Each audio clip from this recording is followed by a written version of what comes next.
Excellences, Your Excellencies, distinguished representatives, dear friends, good day. We are delighted to host you here today, and we should like to thank you for coming. As you will have seen in our invitation, we're gathered together here to have a conversation with Professor Souleymane Bachir Diagne. Before we embark on our agenda, I would suggest that we keep a minute of silence to pay tribute to Professor Benoît Albert Dumèche, who died on the 6th of November. I think you all are familiar with his name, a thinker, a philosopher, a politician, a man committed to Africa and to the world.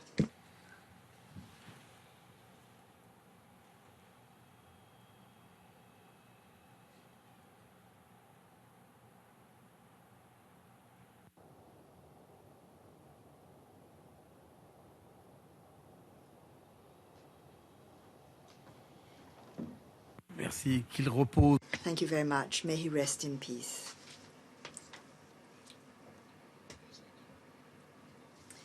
So let us turn to our program and our division of labor between the missions of Senegal and Djibouti.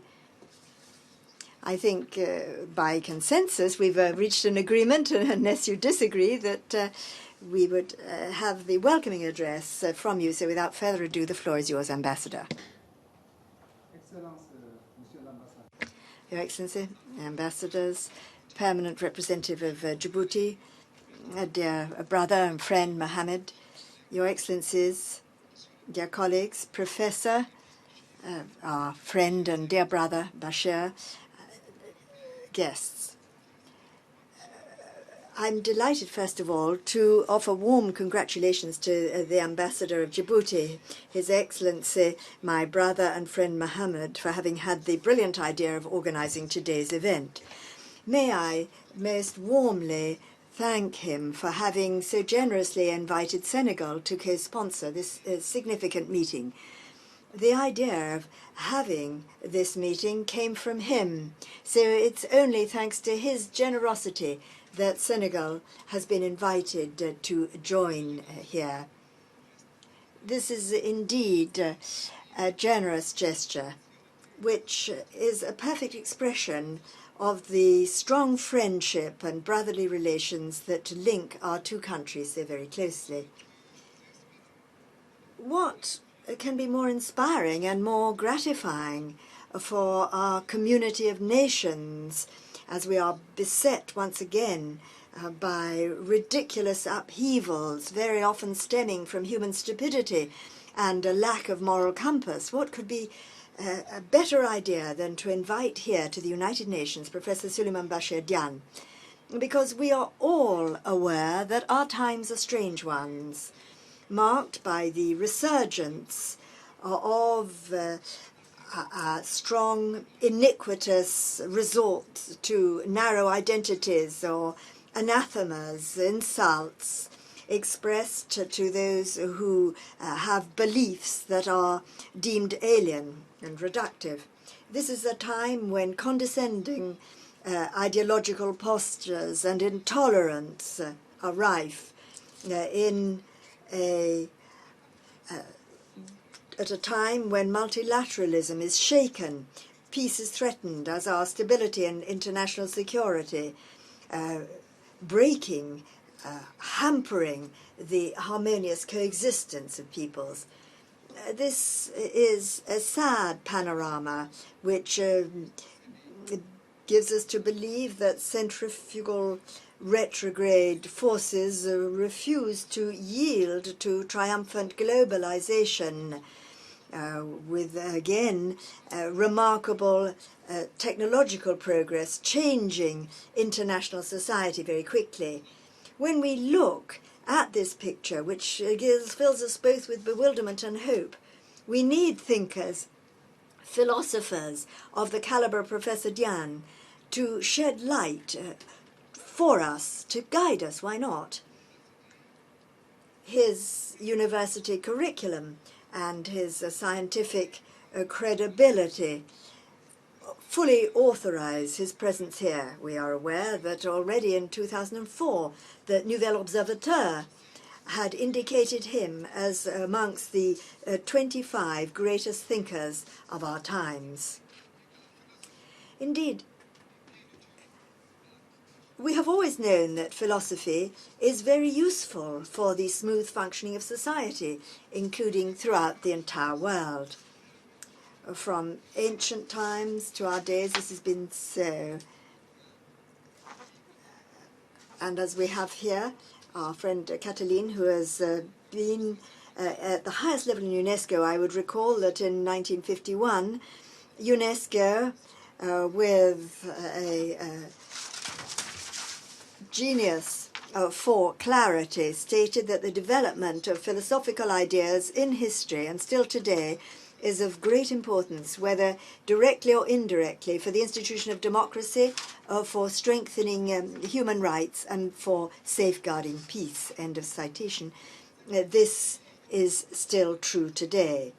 And to help us to construe our world, to identify the premises, the harbingers of a society to be gained and to be constructed, we could find no better person than our distinguished guest, Professor Souleymane Bachir Diagne. Bachir, his middle name, he's usually called Bachir, not Souleymane, is someone I knew of well before I had the fortune to meet him.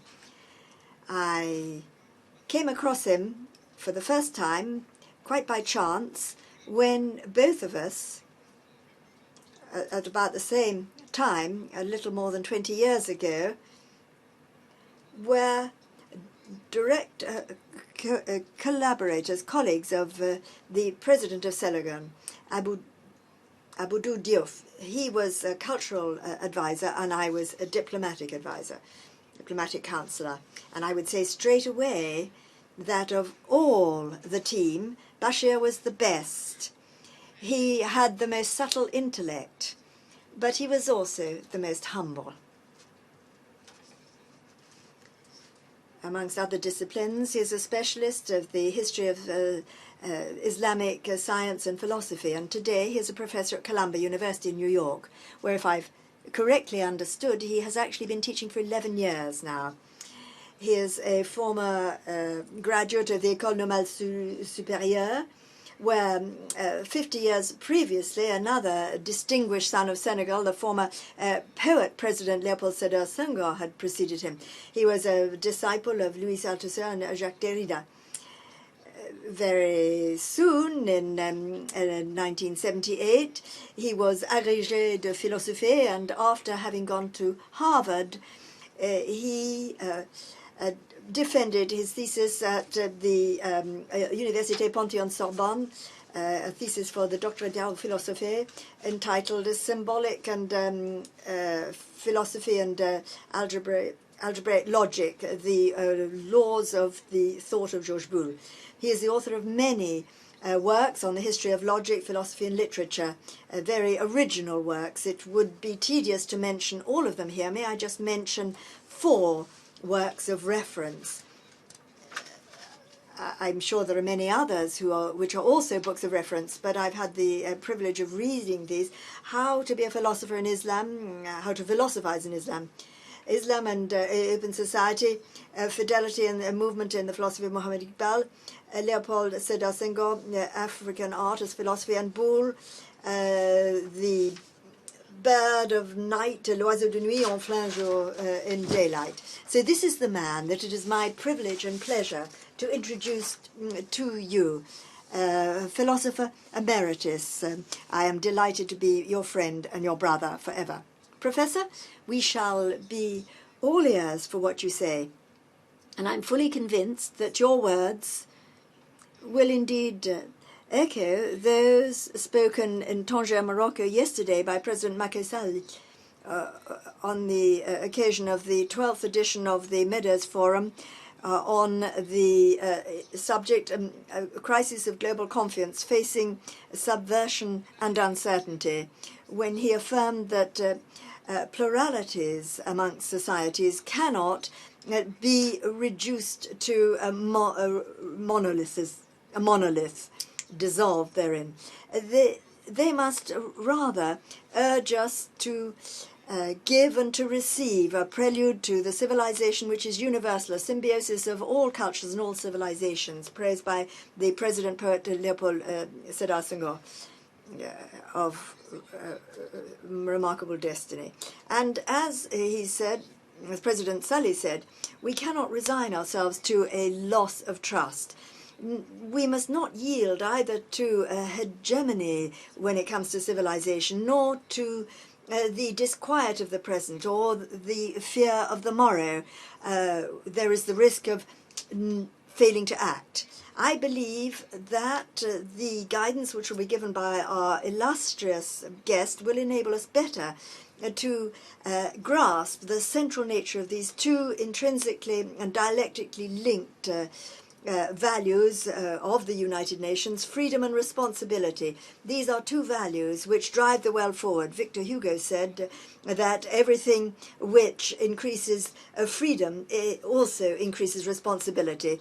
So he warned with an acute sense of history that freedom is a heavy weight, that and all the chains which it removes from the body are added to conscience, because in conscience we have to consider ourselves and look at the future, be careful of what we do. We are living in demanding times. I'm sure you will agree with me that these words remain relevant today.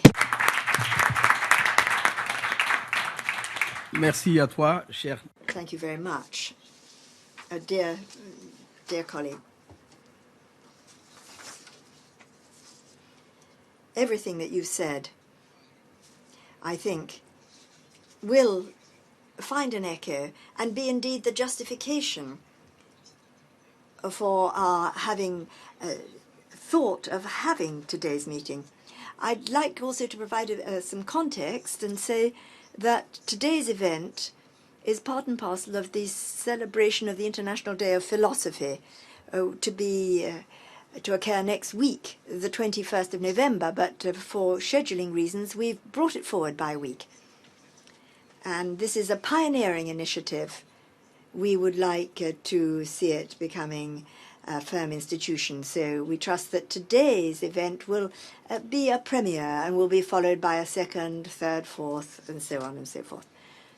At this juncture, I would now like to invite the musician who is with us today, Mr. Junior Mack. Junior Mack is a self-taught musician. He has a great talent and a great soul, and he will sing for us Hard Time Killing Floor Blues. The poet, the musician, is a witness to his history. This dates from 1931, 2 years after the Great Depression, which struck the United States here. Julia, the stage is yours. Good afternoon.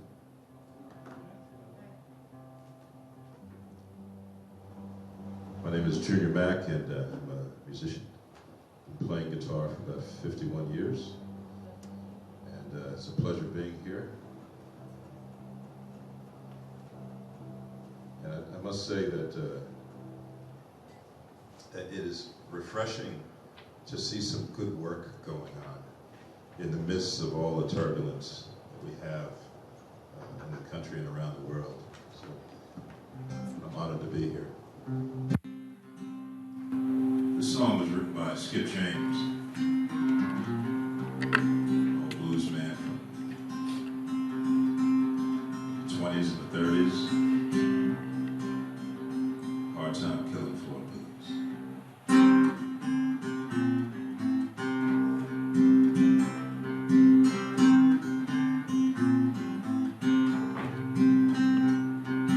Hard times heading everywhere you go.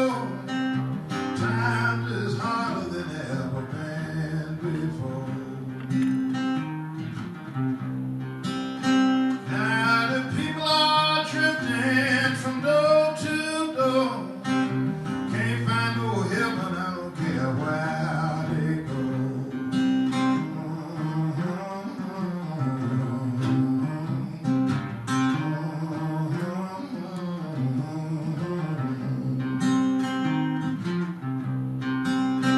If you say you had money now, you better be sure these hard times will drive you from door to door.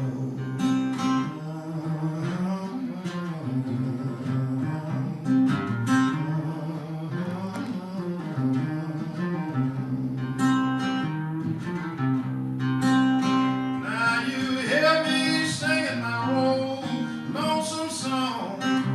These hard times will kill you, they drive so long.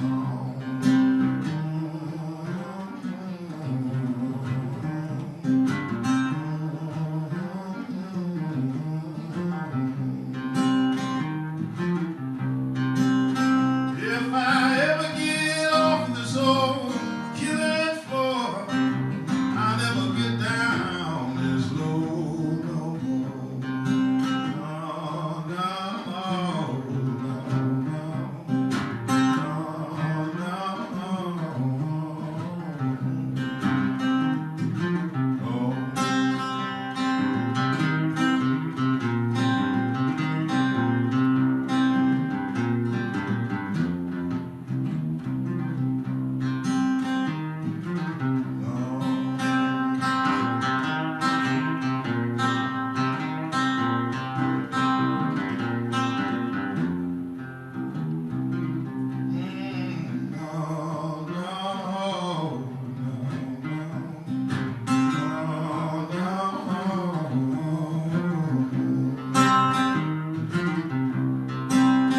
if I ever get off this old killing floor, I never get down this low no more.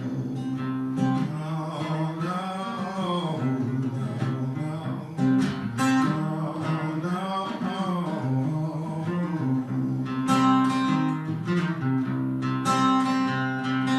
sing this song and I ain't gonna sing no more. Sing this song and I ain't gonna sing no more.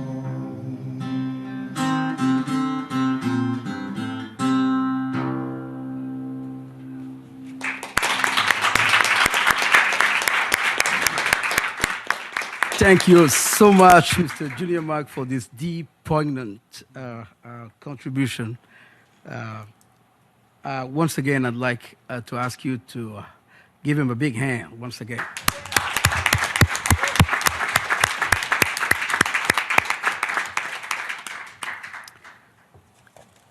Nous, nous tournerons bientôt. Now we turn to Professor Souleymane Bachir Diagne, and perhaps before giving you the floor, perhaps I could explain that in this here in this kind of a room, we daily work, and this covers the whole range of the kind of conversations we have, the kinds of conversations that some people call speeches, debate, and dialogue.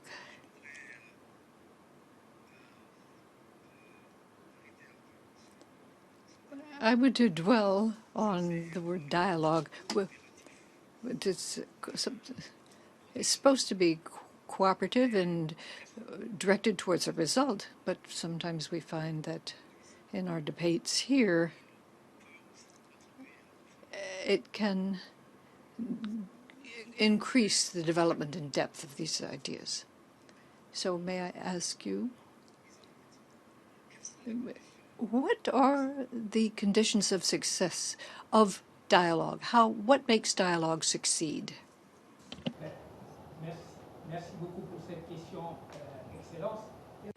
Thank you, sir. Thank you, sir, for that question. Not used to being in the place. Merci infiniment. Thank you very much, Excellency. Before answering that question, I wish, first of all, to thank you from the bottom of my heart for the invitation to participate, not to provide a speech, but not to engage in a diatribe or a debate, but really that there be dialogue and conversation. And I would also like to express my great appreciation to His Excellency, Ambassador Cherion. I'm very, very happy, and I feel very emotional to meet you here. You said many things that unite us, and we've worked for a gentleman for whom we had a great deal of esteem and admiration, and I also feel this for the role that he has played in the service of our countries in all situations where he was involved. And it is a huge honor for me to be able to call you my friend. And I wish to thank you for the spirit within which you have introduced me. And only a friend could use those words. And may I thank all of you for having come here today, responding to the invitation from your colleague, but I also think that you've come to hear the conversation that the three of us have decided to, because this is really a dialogue. Excellencies, you're in a very good position as a philosopher to understand that dialogue is really the very foundation of a philosophical enterprise. And by definition, this is something which consists in realizing that there is a public place for the arguments that are exchanged in a spirit of peace. Because once people talk together, they exchange arguments, this means that there is no possibility of violence. And you bring to a public place the exchanges which come from the best within us. And I like to think that I'm in an especially good position today. Here we have a public place where we can freely discuss these things and try to reach conclusions and consensus. Because in doing this, what we do is we find what is most human within us. One of the theses, that we find, which is at the basis of philosophy, is that humanity, we're always in the process of building humanity. Humanity is not a state. And in private discussions, we talked about humanity is less, it's a task, it's a goal that we are always seeking together in reciprocity to define our own humanity individually. In isolation is meaningless. We always define our humanity in relation to other human beings. And this is where dialogue helps to build our humanity. We say that a human being is an animal that talks, laughs, reasons. and this describes a human being, but the idea of dialogue adds something more to all of these definitions of a human being, because humanity always exists within reciprocity. And the topic that you, Mr. Ambassador, have asked me to think about and to present here, we're in a changing world. The role of philosophy has never been so necessary as today, because before, what was the major challenge? There was the challenge where the response came from weavers. We have to continue to weave the links within humanity. As was said earlier, we're living in two contradictory times. There are never were the conditions better to make our world a single world, but the technical condition, the infrastructure, the technology are there, but we have a crisis within our common humanity. We have a crisis of multilateralism, as you just said, and you were very eloquent in describing it today. We have a fragmentation of humanity. We have the impression that today, being involved in politicals really just means talking about your own tribe, presenting your own identity, and just have based on that identity, you would have a performance. But then juxtaposed to this, there is every person living within his own performance, but then there's this weaving activity within humanity. And here dialogue is absolutely necessary, because there has never been a different way invented to weave humanity together. And there's another aspect of this dialogue that's not just for human beings. We have to have it with all living beings. We're at a time when the philosophers are giving fresh thought to the relationship that human beings have with the rest of the living world. And the dialogue it has a broader meaning than just exchange of words. It must also be this operation which enables us to weave once again the links, the ties that we have to have with nature. And here you have to admit that we are very attached to this. And I think you can live with this, with the paradigm that we've been living with, the modern world, as we call it, starting from the Renaissance. The philosophers that we think about in this modern world, we think about René Descartes, the French philosopher. Why do we feel that he defined our modern world? Because he's the philosopher of the separation between the human individual and the philosopher of duality. This is well known about Descartes. And an individual is separated from nature. And now this is now reduced to these are just natural resources. Now, the modern world is built on that image. And the man is considered to be the master and the possessor of nature. And these are just natural resources. But when we live, and they suggest that you presented as a subject for our conversation, we're being in a changing world, a world which is troubling us because of the changes that are occurring. We also think about the fact that we today have come to the paradigm of man as the master of nature, nature just being a natural resource.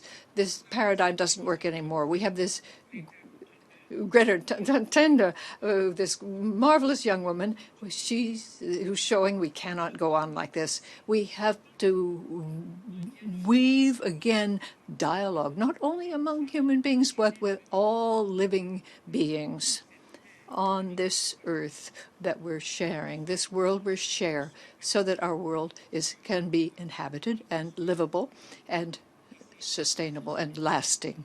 So this is what I wanted to say with regard to the dialogue that you suggested, Mr. Ambassador. This is broader than just a simple exchange. Thank you very much. Thank you for this very excellent beginning.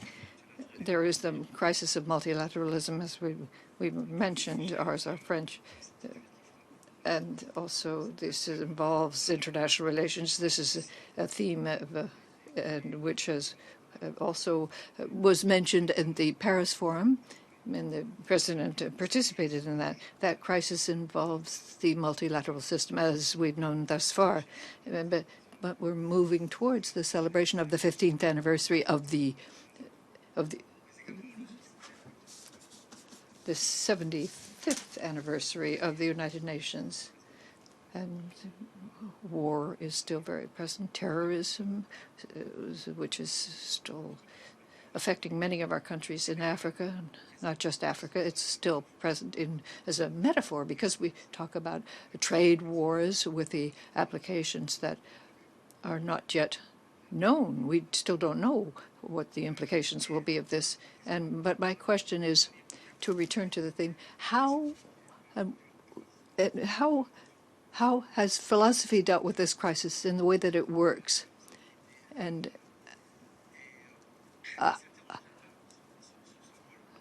what role is there, and is philosophy itself wondering about this? And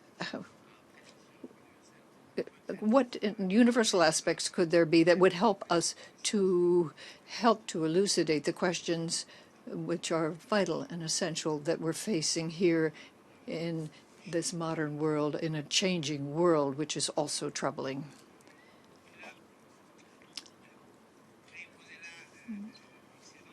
Thank you, Excellency. This is a very important question, but can we remain here all together for a week to try to answer those questions? Since we don't have a whole week, I will try in a few words to give some guidance, some possible guidance, which would also could be discussed by all of us together.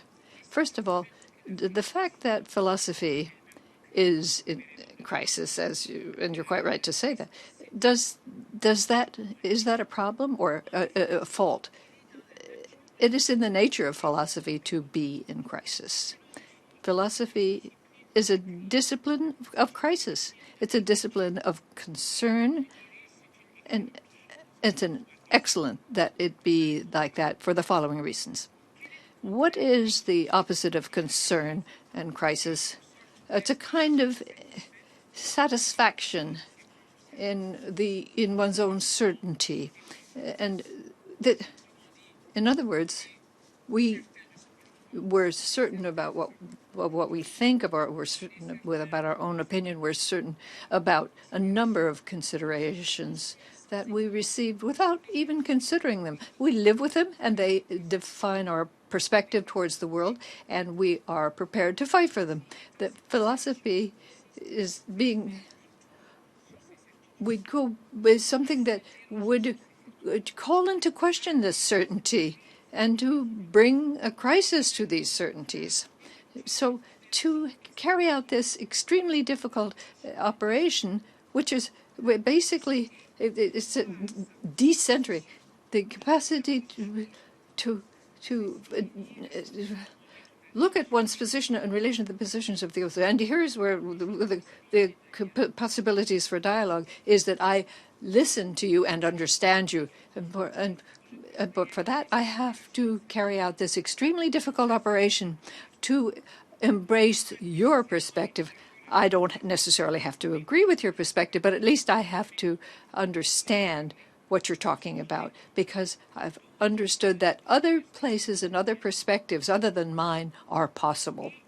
And this operation, which is extremely difficult. It looks like nothing, but it's extremely difficult to come out of yourself and that's what this means. This is what the enterprise would involve. There's a tradition, in the world of Islam that says as follows: God asked human beings to just take one step, and he would, the only step is that I ask of you that you step out of yourself, and I would make all of the other steps necessary. That's the most difficult, the ability to leave one's center. The world we're living in, unfortunately, is to solidify identities. And you have the impression that these identities should be confirmed towards a whole. But when you adopt that position, it's extremely difficult, quite clearly, to leave oneself at all. And today, unfortunately, as I said earlier, the whole policy involves leaving oneself. You cannot imagine how we have returned to the language of the 1930s. But the 1930s were the major period of tribalism, and the 1930s ended with a world war, with one of the worst tragedies that humanity has caused, genocide and the Holocaust. Now, we find quite easily today this language of identity, which is, again, brings a confrontation between the two sides. They're very absurd. Well, one can kill just because of a race, because there could be the white race, the major replacement, as though humanity was in a world that was crazy. And if one race loses, the other race gains. It's absurd to talk about a language of races when science has taught us that the races don't exist. We have destroyed a wall, the Berlin Wall, which separated not only a city, but two worlds, and which even separated the meaning of worlds. The Berlin Wall, it separated the meaning of the word democracy, because on one side there was a kind of democracy, and normally the fall of a wall means there's a reunification of democracy, but this was an illusion. We thought the world was entering a new world where democracy would exist, and we knew it wouldn't be easy, but at least that it would create unity in our world, a more harmonious world.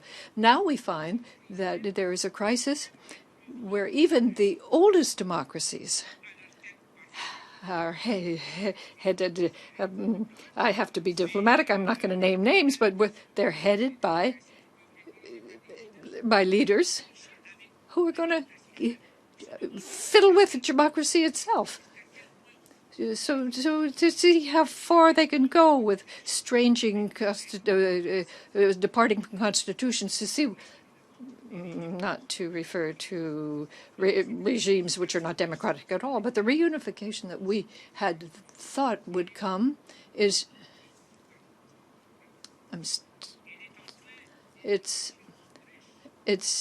being defeated by these other walls that we are creating to celebrate the fragments of our humanity, which are creating tribes. And this is why it's necessary for there to be dialogue, the need for philosophy to enable us to rethink, I think, to learn again to live in our world together, and having said to live in our world together, this will enable us to translate this into a word which is a word that has come from Africa. It's a word which has become universal today. This word is Ubuntu. It's the word, it's just a word. It's from the Bantu language, and it means just to have humanity exist in reciprocity and exchanges. I am human. I recognize your humanity, and in our reciprocity, we understand each other's humanity. It's just a word. The genius of Nelson Mandela and Tutu, that this has become an ethical concept. When it was time to put an end to the division in tribes, which was the fundamental nature of the South African apartheid the regime. Apartheid just meant separation. The idea that humanity couldn't develop unless the tribes developed in their separation. No, but when it was a question of putting an end to that, the response couldn't be violence. The response couldn't be revenge. The response couldn't be, it had to be the formation of a common formation of in reciprocity of a humanity and a nation. Now, this phenomenon that happened in South Africa, I have the sense that that is what we need today in the world altogether. This crisis of multilateralism it's not just one country, but it's the whole world, and that is victim of a new form of apartheid.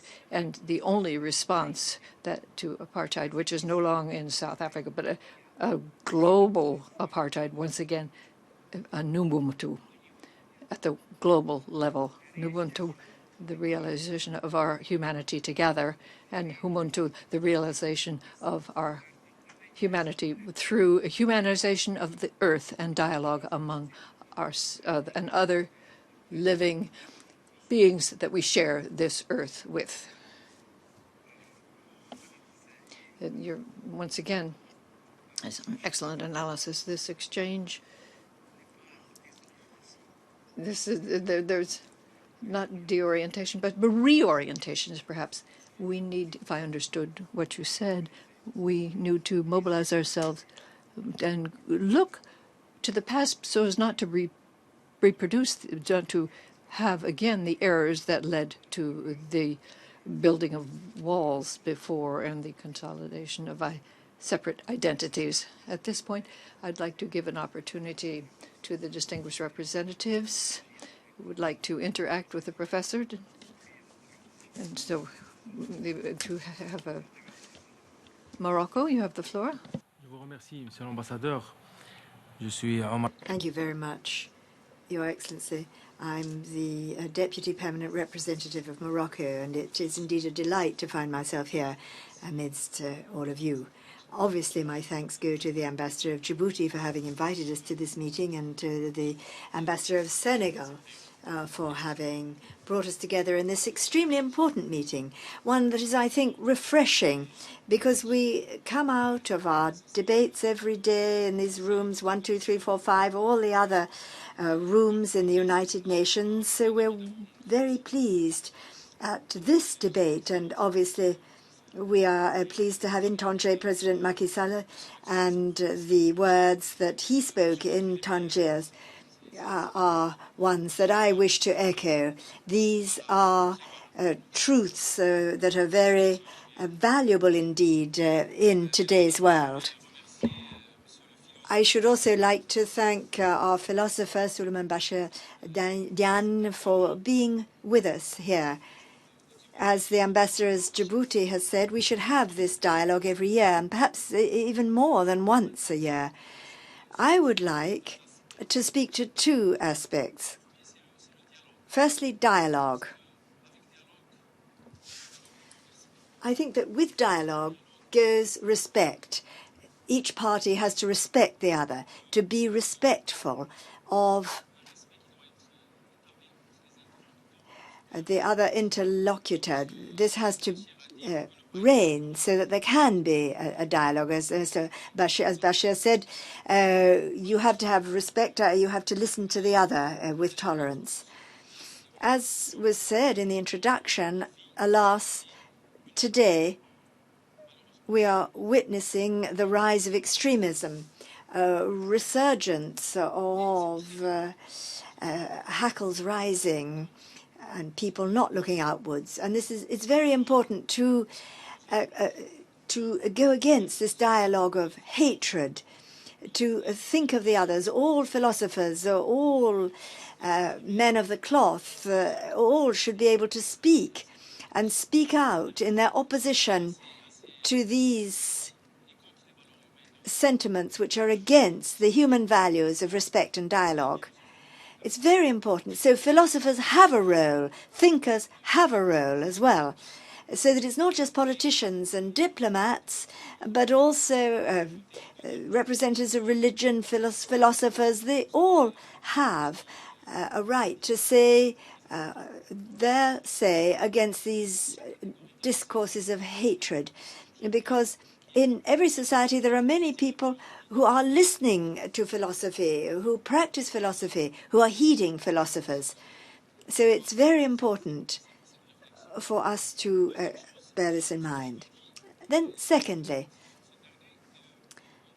I was thinking of what has been said, a dialogue with nature, respect and dialogue not just with other human beings, but with nature.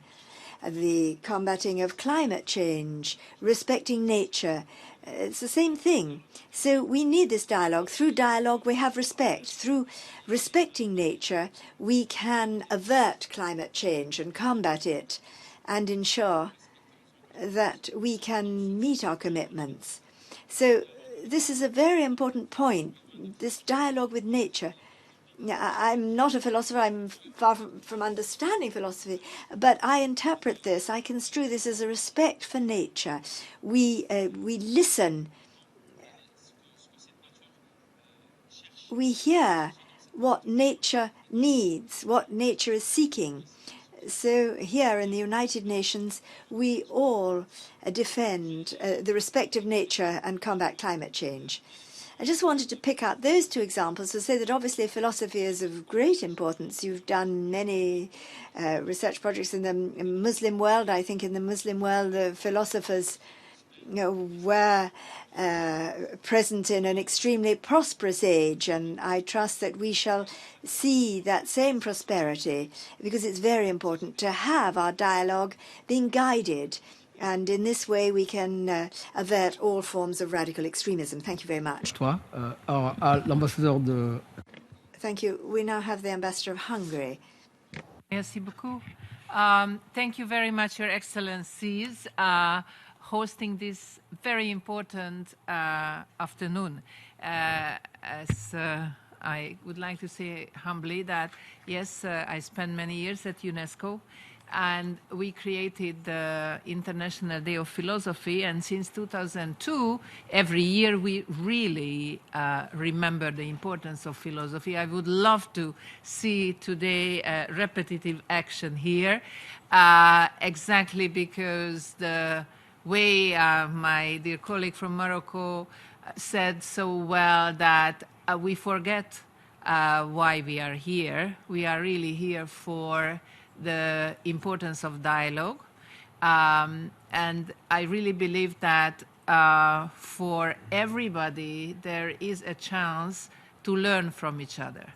This is, I'm inspired every morning, every day, whenever I enter this house, because I know I will learn something from somebody.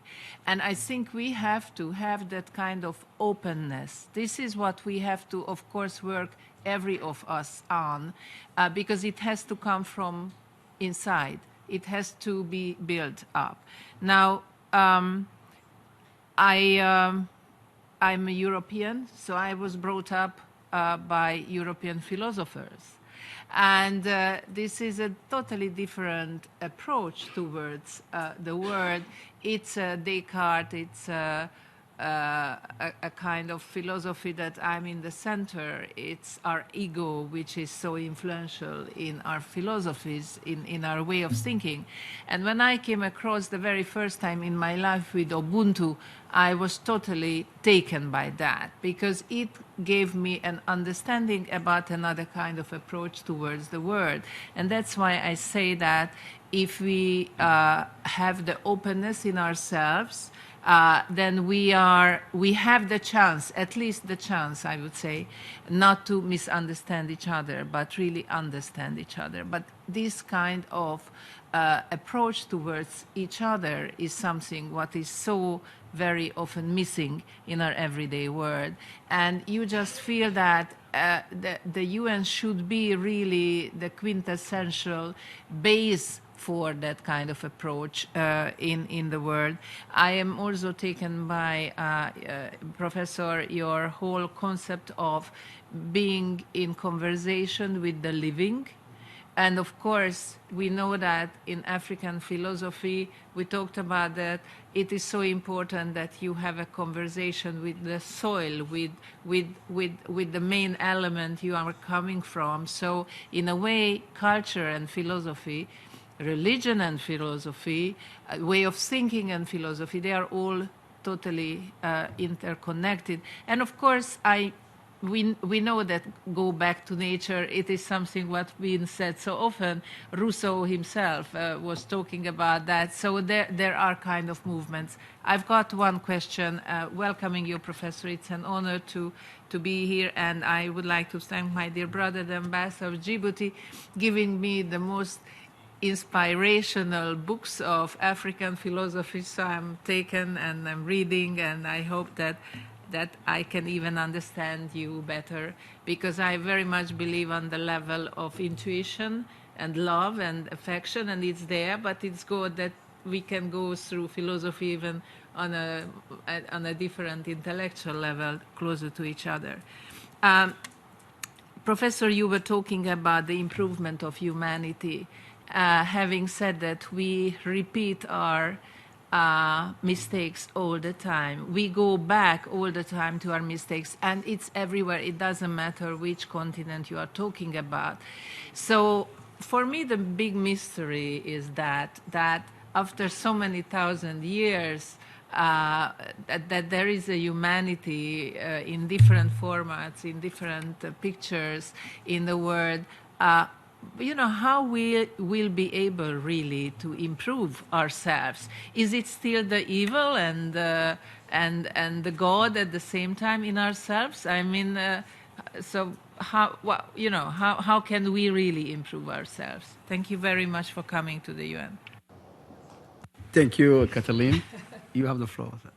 Thank you very much. And I agree with all the comments that have been made. Pour commencer, Just to start, Your Excellency, the Permanent Representative of Morocco, I should like to thank you for having reminded us of a very profound and important significance of the term dialogue, that is respect and tolerance. And making these two chime together teaches us that tolerance is not just the fact that I say, well, I know in my innermost self that you're wrong, but I admit what you're thinking, etc. That's at the best a type of indifference, and at the worst a kind of a delayed violence. But however, if you bring together respect and tolerance, as you said, then you're saying something more important than just the acceptance of the difference of the other. You're agreeing, and here we come to the real meaning of tolerance, that what the other is in his difference is of importance to me because it's going to teach me something about myself. In other words, the fact that the other is different from me, has a different understanding, for example, of religion, that teaches me something about my own faith in my own religion. And this is a teaching that you do normally find in religions and in the spiritual and intellectual traditions which are born of the various religions. You spoke of the Muslim world. It's very important today that the Muslim world be closely connected with its own intellectual and spiritual tradition, because this is probably one of the most important things at stake in education today, and young Muslims must be educated in the intellectual and spiritual tradition of their own religion. Otherwise, there is a risk that they will not know of this tradition, and they will replace this by the sort of ready-made religions that you can find on the internet. And alas, this is happening. And you did say the president of Senegal in Tangiers gave the speech that you and our friend Chenon reminded us of. it's very significant that this speech should have been made on Moroccan soil. Morocco stands out because of its tradition of this spiritual Islam that you've mentioned. This country built itself as a meeting place, a place of dialogue. Now, another aspect of what you said, and thank you once again for your words, lies in the insistence or the way in which you emphasize the need for this dialogue with nature. It is important for us to give a voice to nature. It's probably the very best way of ensuring that we can emerge from the ecological crisis besetting us now. And when I say give a voice to nature, that can be understood in two ways. Philosophers are split on the question of what giving a voice to nature means. You have philosophers today who are developing a thought to the effect that animals and even things should become the subjects of law, that we should establish and enlarge the social contract at the basis of human societies to a contract of nature which would encompass all other living beings and even non-living beings, mountains, rivers, etc. To extend the idea of the social contract to one of nature, saying that that humans today have become too important, stating that they are the center of creation and they should be brought back to being but one being amongst others, and that this central position of humans should be put aside. And then there are other philosophers who say, well, when it comes to giving a voice to nature, yes, but to do that, we don't need to, as it were, dissolve mankind by saying that things and animals and men are the same things. Rather, we should still place humankind center stage, but make humans understand that this doesn't mean that they own nature, that they possess it, but rather that they are responsible for it. So, with humans in the center, but with responsibility, not possession. So, to say things as they are, to call a spade, I belong to this second school because I believe that this second school enables me to understand something very important in my religion, which is Islam and its intellectual and spiritual tradition, the definition of humankind as the Halif of God on earth. When the Quran says that humankind is Halif, this is the only time you find the word Halif used. It's not used in any political way. You have a caliphate, now associated with a political form. This does not exist in the Quran. The only use of the term Halif is to say that humankind is the Halif of God, Adam, the first human being. It's used for that. It's used for the prophet David. And in the Quran, Halif of God, it says, you are the Halif. Humankind is the Halif. There is no political organization called a caliphate in the Quran itself. That's a human invention. Having said that, what do we mean if we say that humankind is Halif of God? Obviously, this is a high status in creation amongst beings, but it comes with responsibility. It means conducting ourselves as guardian of the creation of God. And there is this way of understanding things, which I think is what you were saying, Your Excellency. It means, at the same time, a good understanding against extremisms of religion, and secondly, the possibility of there being a dialogue with nature. Giving a voice to nature is what the Global Pact tried to do, which, as you know, is being espoused by Laurent Fabius, the French former Prime Minister, who invited me to Paris a few days ago to talk of the importance of the pact and philosophy for it. It's what you find in the cosmology of South America. Why Peru, for example, decided in its constitution to include the idea that nature, that things have a voice. And this can also be supported by a traditional African cosmology and found therein. For your comments and your question. And you are absolutely right. Ubuntu is this idea that our humanity is not built upon this separation of the individual from other individuals and from nature itself. The very philosophical gesture of Descartes, deciding to close everything around himself and try to ask the question, who am I? And finding an answer to that question in total isolation is not Ubuntu at all.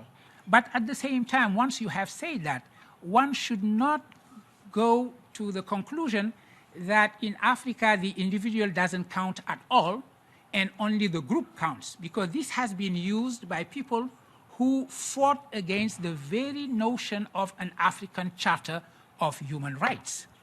Because they were conservative, because they wanted to put the state above the individual, because they wanted to put the group above the individual, they decided that African philosophy was all about the collective, about the group, and the individual did not count. That only the group would have rights and the individual would only have duties vis-à-vis the group, which is not true.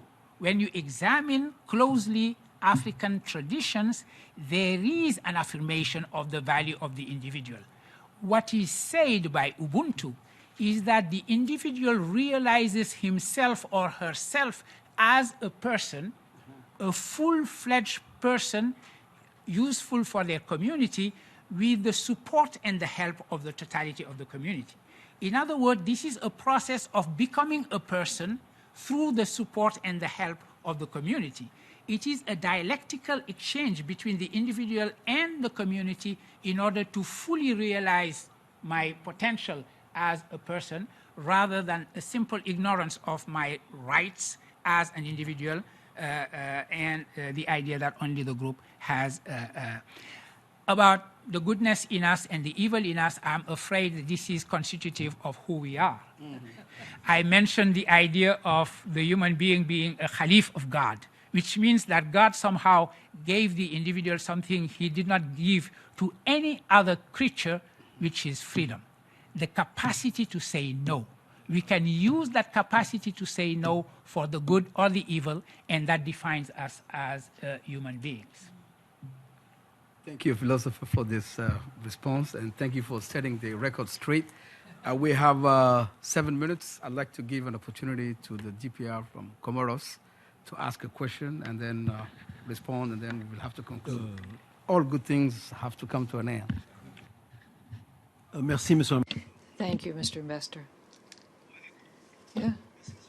Thank you. First of all, I wish to thank you, the Ambassador of Senegal and the Ambassador of Djibouti. You've enabled us to come to think, to refresh our memories, and here I'm thinking about years ago when I was studying philosophy at the university, and I wish to thank the professor for his excellent statement. Perhaps may not be diplomatic, as you say, but there some questions were asked by my colleague from Morocco in terms of the dialogue. But you stressed something which was somehow a parallel between what we lived through in the 1930s, which led to the major crisis of World War II, and what we're living through at the present time in some democracies, countries, large democracies, where there are some events which frighten us. So, in some countries, there's talk of a major replacement. racial domination. And this really makes us stop and think. What makes us think about the future of humanity. And we ask whether philosophy is not forgotten, or whether we're not imposing upon ourselves a certain way of looking at things. And perhaps we should think about philosophy. So as not to be long here, I wanted to just make these comments and to try to see whether questions are really being asked at the present time. Where is the world going? We're civilized. We try to work for international security and peace, and we do have this philosophy, which helps us to think about peace. But we're living in a period when we have to. There are certain ideas which are spreading in certain developed countries, democratic countries, they're called, and it frightens us. I would like to hear what you would like to know what you think about that, and thank you for your brilliant statements. Nigeria would like to ask a question or make a comment. Thank you so much, Chair. I want to thank Djibouti and Senegal for organizing this dialogue, and most especially to thank our musician. He came with some strong lyrics. And that is why I want to call the PRs of Djibouti and Senegal, they are geniuses, because they brought a new method of work, combining philosophy and music, and bringing member states to dialogue, and everything is coming to a rhythm, which is very pleasant to all of us. I want to thank the philosopher for your very detailed brief, and I want to agree with you too that in giving voice to nature, the humankind should play a central role. But I don't know if humankind is really conscious of that there is a need for it to have that consciousness that it has to play the central role in this whole game. I also want to bring you back to what you said about the language of racism, and you were talking about the fact that even science, I hope I got you where it says that racists don't exist. But the truth is that even though science says that racists don't exist, race is a language that is alive and well. And so I have this opinion that what perhaps is missing is the fact that even though we have differences, there is a need for us to use those differences to make a positive difference in humanity. Thank you so much. Thank you, Nigeria. I want to give 1 minute to each of the, because time is running out. So Egypt, Uganda? Yes, Uganda, and Global Communications, yes. Thank you. Thank you very much, Ambassador. And let me start by expressing my appreciation for the mission of Djibouti for organizing this event, and also thank Professor Diagne for a very interesting introduction and very interesting expose. Actually, many of the questions that I wanted to ask have already been raised, but I'm really interested in getting the professor's feedback regarding a question raised by the distinguished representative from Hungary on sometimes the inability of humanity to learn from its mistakes. I mean, we listen to rhetorics that we have listened before or we read about in history books, that have been said and reiterated in the 30s and so on. So why, in your view, can't humanity learn from its mistakes? Thank you. Egypt, Uganda. Thank you. Thank you, Ambassador. where I come from, we have the habit that it's rude to eat a meal without thanking the host. And mine actually is a very simple one, to thank both you, Ambassador, and the Ambassador of Senegal for this engagement. My colleague from Morocco said he's not a philosopher, but I'm highly in doubt. The way he asked those questions, they seem to be.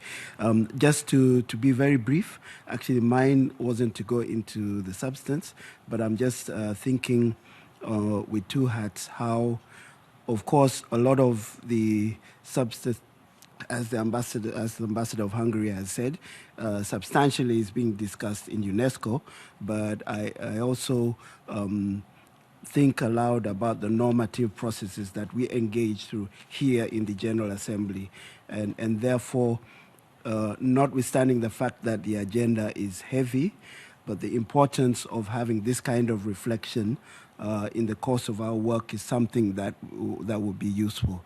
And then also looking at it from a point of view of the African group, as you know, we are engaged as we move towards the 75th anniversary of the United Nations, but amongst ourselves, we're having also a dialogue series. And since this reflection, philosophy is about the essence of dialogue, it probably would be good for us to find a way of picking this innovative method in our approach as we move ahead. And also, finally, to agree with my brother that, you know, to start a meeting with music is something that is extraordinary, and I want to thank Junior for this. Thank you very much, Chair. Global Communications Director in South Africa. So thank you, Your Excellencies from Djibouti and Senegal. Thank you very much for inviting us to be here. I'm here to represent the Department of Global Communications. I think I'm also here because I'm Greek, so probably that's why my colleagues asked me that you're the one to be there today. So in our language, maxims from the philosophers have survived through centuries because they have been incorporated into the language. They are part of everyday wisdom.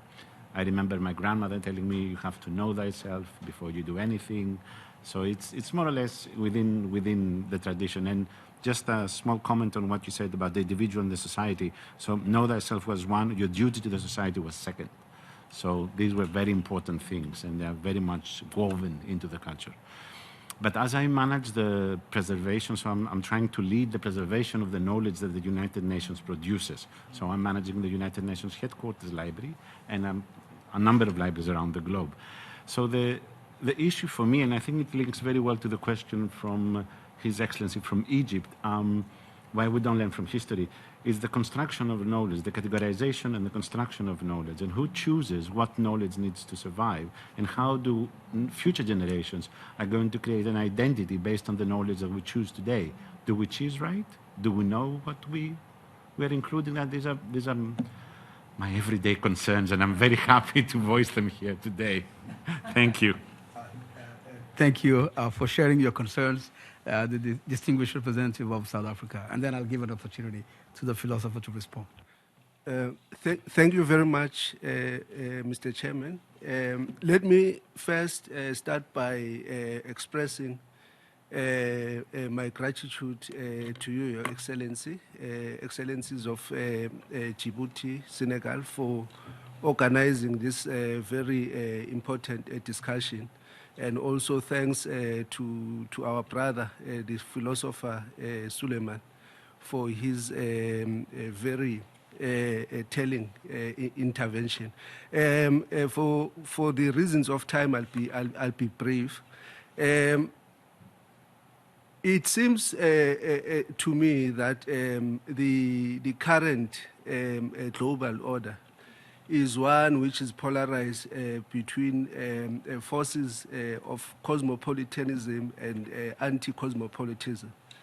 And at the center of that is the pursuit of what would constitute a global ethic. Next year, of course, we will be marking the 75th anniversary of the UN. one of the very key philosophers to have emerged from our host country, John Rawls, spoke about the original position.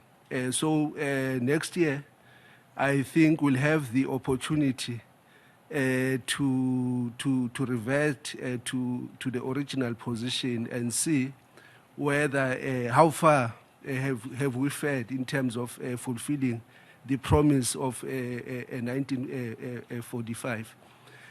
So my question to Brother Souleymane would be to find out from him, in view of the forthcoming 75th anniversary, what, in his view, should constitute this global ethic, global shared value system that we all had occasion to initially talk about in 1945, but I don't think that we have fulfilled that promise. So going forward, what is it, as the international community, we should be focusing on in pursuit of crafting or fulfilling the dream of the original position? Thank you. Thank you. Professeur, je me tourne vers vous. Well, Professor, I turn to you. You have 6 minutes to answer altogether this wealth of questions, or each more interesting than the next. Microphone, please. Ces questions comportent en elles-mêmes. These questions contain extremely rich comments in themselves, so I should like to thank everybody. Like you, I shall indeed leave this discussion very much having benefited and felt enriched by it. I agree with the representative of the Comoros to the effect that we feel that in this language of tribalism, which echoes that of the 1930s, philosophy has been forgotten. Why? Because the 1930s language plays on fear. We're at a juncture in times when the figure of the migrant has been invented. We talk of the great migration crisis. This figure of the migrant has become a kind of scapegoat responsible for all evils, a threatening figure. A migrant is different from me. The migrant has a different religion. Generally, it's said that he's a Muslim. And now political programs are being drawn up, but based not on the positive affirmation of something, but on fear, because fear makes it possible for us to group together in tribes. If I'm afraid, I do what people do in westerns and cowboys. We circle the wagons. Circling the wagons is Reflex par excellence. The tribal reflex par excellence. And alas, this is what's happening. I'd also like to talk of a very important philosopher, very important for the inspiration he gave to thought on human rights after the First World War, and to launch the United Nations, the Society of Nations, League of Nations, Andre Bergson. Bergson said that tribes are natural, that it's a natural instinct that human beings organize themselves immediately with those who are like them, who speak the same language. But we must always bear in mind the ethical principle, and this links up to what the representative of South Africa said about global ethics. This has to go hand in hand with the representation of humanity as an ethical principle. In other words, it's normal to have a sense of belonging to my tribe, to those who look like me, but at the same time, I need to have this guiding idea of humanity, humankind. And this isn't all that simple. It might appear to be an abstraction. What looks like me is concrete. Humanity as such, in general, is an abstraction. But what gives it its strength is philosophical reason and religion. Religions say, my neighbor is not necessarily someone like me. And political reasoning says the same thing. In this way, we can build a humanity which will take us further than our tribal affiliations. Representative of Nigeria, I totally agree with what you said about giving voice to nature and also about using differences. The question is not to negate those differences because they are there anyway. But the whole idea of a dialogue is precisely to use them and to build understanding and consensus out of those differences. True union cannot be unification or homogenization, and this is what Cheikh Niang quoted from the president of Senegal. On the contrary, it is, and this corresponds to the motto of the very country in which we are right now, which is America, e pluribus unum, out of many, one. But that doesn't mean that the one is going to erase the plurality. And that is the challenge that we have, and I believe that is the challenge that you have being in a place like this, where every single day you are working on making a pluribus unum. Learning from our mistakes is very difficult. It is always said that we should learn history so that we do not repeat the mistakes that we have made. Unfortunately, it is not clear what we should be teaching, and here I am connecting this with the intervention of the representative of global communication. What is it that we should be teaching and transmitting so that the same mistakes not be repeated? And I think history, the importance of history and learning from history is really about not making the same mistake. Last point that I would like to raise very quickly, because I have just 1 minute left, is the point raised by His Excellency the Ambassador of Uganda. How can we have reflection when the agenda is so heavy? It is precisely when the agenda is so heavy that we should be looking forward. Because prospective thinking, and we paid homage to Alberto Vogere, who is known as a philosopher of prospective thinking. The idea that our own projection of the future that we want to happen would be what dictates the actions that we are taking today. Right. In other words, the idea of traditionalism, repeating the past, considering that all our wisdom has been stocked in the past and that we are going to learn from the past, of course that is a good thing. But it is much better to say, this is the scenario that I want to avoid. This is the better scenario that I want to realize.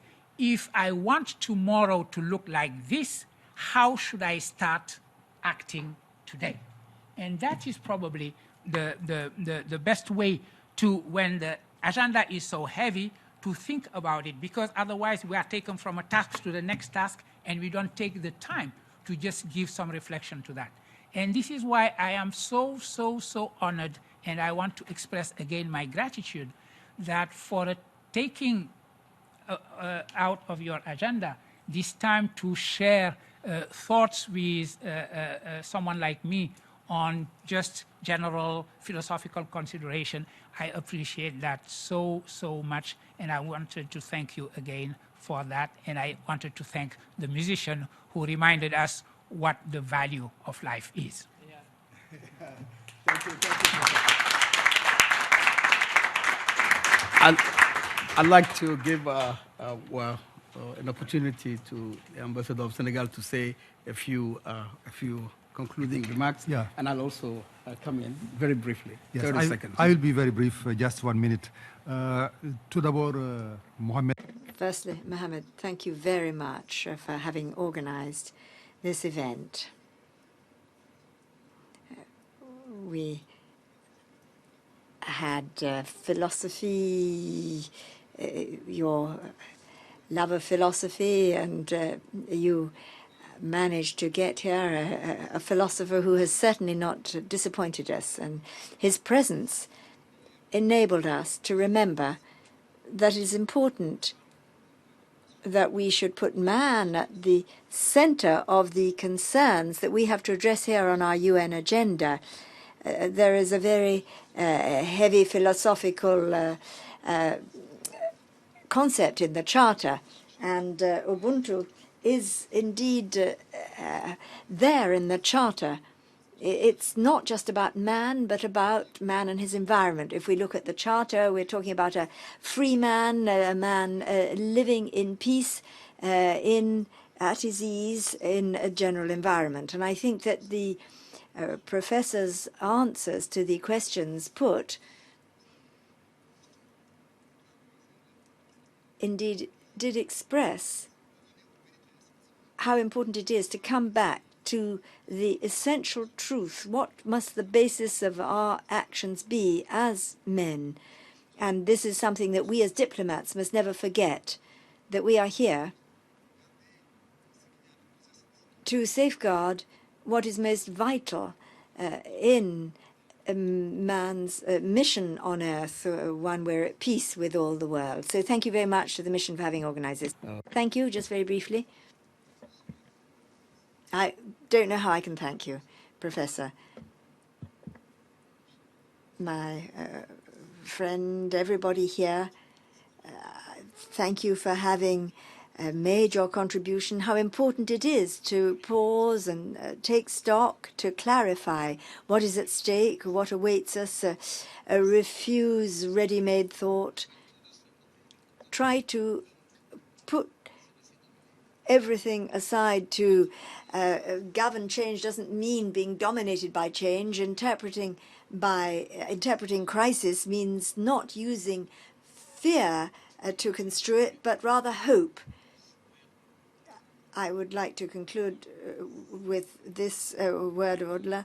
When you talk of crisis, that makes you frightened, but when you believe in danger, you believe also in what can rescue. So thank you very much for that song. Today, here today, and of course the interpreters for their generosity, and all that have contributed to this wonderful pioneering event. And I say pioneering because this is just the beginning. Yes.